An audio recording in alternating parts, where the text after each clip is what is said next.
नमस्कार दर्शक बंधु आज हूँ नवेम्बर 10 तारिख सोमवार। आज दिनर केतेक मुख्य खबर उपरे आसतु नजर पकेबा। वीडियो शेष पर्यंत देखंतु।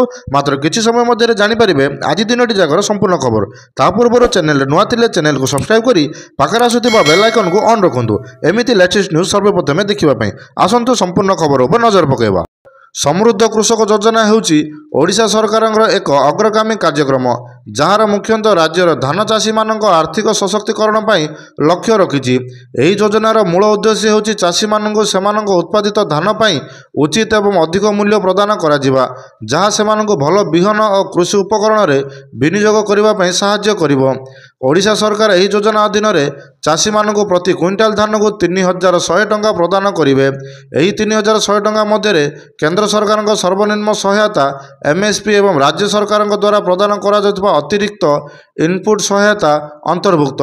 उदाहरण स्वरूप जदि केंद्रीय एमएसपी 2300 टंका थाए तेबे राज्य सरकार अतिरिक्त सहायता 800 टंका हबो। धान संग्रह हेबा मात्र 48 घंटा पर संपूर्ण राशि सीधासलख लाभ हस्तांतर माध्यम चाषी मानक बैंक अकाउंट को पठा जिवो।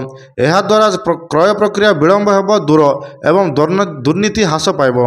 मंडी रे धान क्रय समय पूर्वर होता कटनीटक ताकू बंद करने इलेक्ट्रोनिक ओजन यंत्र व्यवहार करा जिवो। एहा कृषकों को निजर धान सठिक ओजन मूल्य पाइबारे सहाय्य करिवे।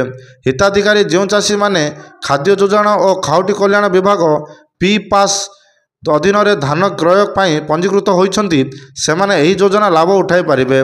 जो चाषी माने ओडिशा राज्य बिहन और जैव उत्पादन प्रणाण संस्था अधीन पंजीकृत होई ओडिशा राज्य बिहन निगम ओएसएससी लिमिटेड रे माध्यम धान विक्रय करुछन्ति सेमाने मध्य इनपुट सहायता पाइबाकू योग्य।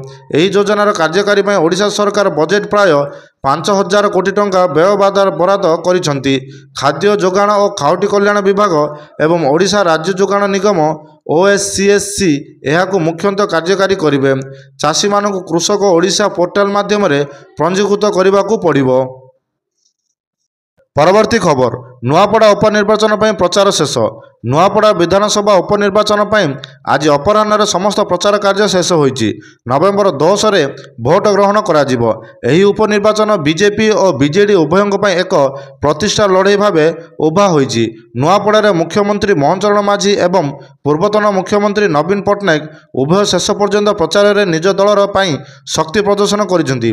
बीजेपी साधारण निर्वाचन पर एही आसन को दाखल करी राज्य रे निजर दबदबा देखाइबाकू चाहुथिबा बेले बीजेडी एहाकू पुणी थरे निज अतियार को आनी निजर राजनैतिक भित्तिभूमि दृढ़ करने को चेष्टा करुछि।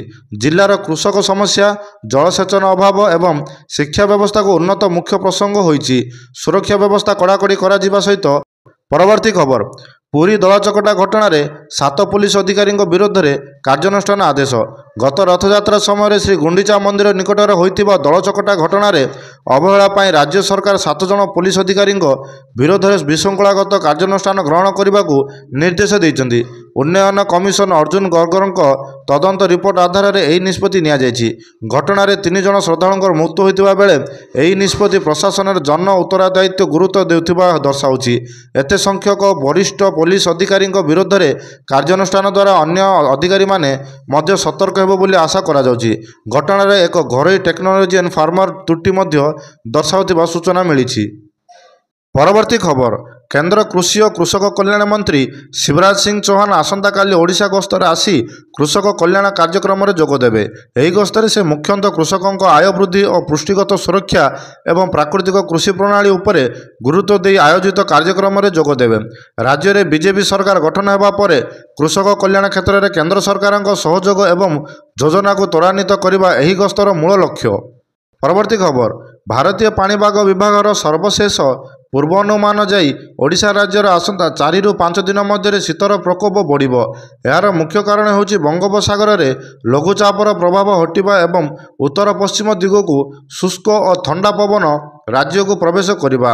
राज्यर अधिकांश स्थान रे रात्रि रे सर्वनिम्न तापमात्रा ठारू 2 ରୁ 5 डिग्री सेल्सियस पर्यंत कमिबार संभावना रही। फुलबाणी, दारिंगबाड़ी एवं अभ्यंतरीण मालभूमि अंचल रे शीतर तीव्रता अधिक रहिबो। एठारे तापमात्रा प्राय 12 डिग्री किंबा ताठारू कम होई पारे।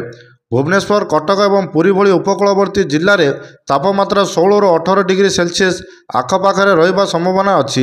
ସକାଳ ସମୟରେ ବିଶେଷ କରି ଆଭ୍ୟନ୍ତରୀଣ ଜିଲ୍ଲା ଏବଂ କିଛି ଉପକୂଳ ଅଞ୍ଚଳରେ ହାଲୁକା କୁହୁଡ଼ି ଅନୁଭୂତ ହୋଇପାରେ। ପରବର୍ତ୍ତୀ ଖବର, ଡିସେମ୍ବର 4 ତାରିଖରେ ପାଳନ ହେବାକୁ ଥିବା ନୌସେନା ଦିବସ 2025ର ମୁଖ୍ୟ ଉତ୍ସବ ଚଳିତ ବର୍ଷ ତିରୁବନନ୍ତପୁରମଠାରେ ହେବ। ଏହି ପରିପ୍ରେକ୍ଷୀରେ ପୂର୍ବ ବର୍ଷ ଓଡ଼ିଶା ପୁରୀଠାରେ ଅନୁଷ୍ଠିତ ହୋଇଥିବା ଭାବ୍ୟ କାର୍ଯ୍ୟକ୍ରମ ପୁଣି ଥରେ ସ୍ମରଣ କରାଯାଉଛି। ନୌସେନା ଦିବସ ଉତ୍ସବକୁ ମୁଖ୍ୟ ସୈନ୍ୟ ଷ୍ଟେସନ ବାହାରେ ପାଳନ କରିବାର ପରମ୍ପରାକୁ ପୁରୀ ପାଳନ କରାଯାଇଥିଲା। ଏହି ଘଟଣା ଓଡ଼ିଶା ସାମୁଦ୍ରିକ ଐତିହ୍ୟ ଏବଂ ପ୍ରତିରକ୍ଷା କ୍ଷେତ୍ରରେ ଏହାର ଗୁରୁତ୍ୱକୁ ଦର୍ଶାଇଥିଲା। ପରବର୍ତ୍ତୀ ଖବର, ଓଡ଼ିଶାରେ କୃଷି ଶିକ୍ଷା ବୃଦ୍ଧି ଉପରେ ଗୁରୁତ୍ୱାରୋପ। କୃଷି ଓ କୃଷକ କଲ୍ୟାଣ ମନ୍ତ୍ରୀଙ୍କ ଆଗାମୀ ଗସ୍ତ ପୂର୍ବରୁ ରାଜ୍ୟରେ କୃଷି ଏବଂ କୃଷକଙ୍କ କଲ୍ୟାଣ କାର୍ଯ୍ୟକ୍ରମରେ ଉନ୍ନତି ଆଣିବା ଉପରେ ଗୁରୁତ୍ୱ ଦିଆଯାଇଛି। ଓଡ଼ିଶା ଏକ କୃଷି ପ୍ରଧାନ ରାଜ୍ୟ ହୋଇଥିବାରୁ କୃଷି କ୍ଷେତ୍ରରେ ଶିକ୍ଷା, ଗବେଷଣା ଏବଂ ପ୍ରାକୃତିକ କୃଷିକୁ ପ୍ରୋତ୍ସାହିତ କରିବା ସମୟର ଆବଶ୍ୟକତା। ରାଜ୍ୟରେ କୃଷି ବିଶ୍ୱବିଦ୍ୟାଳୟ ଏବଂ ଗବେଷଣା କେନ୍ଦ୍ରଗୁଡ଼ିକ ଭୂମିକା ଉପରେ ପରୀକ୍ଷା କରାଯାଇ କାର୍ଯ୍ୟକ୍ରମଗୁଡ଼ିକ ସୁଦୃଢ଼ କରିବା ପାଇଁ ପଦକ୍ଷେପ ନିଆଯାଇଛି।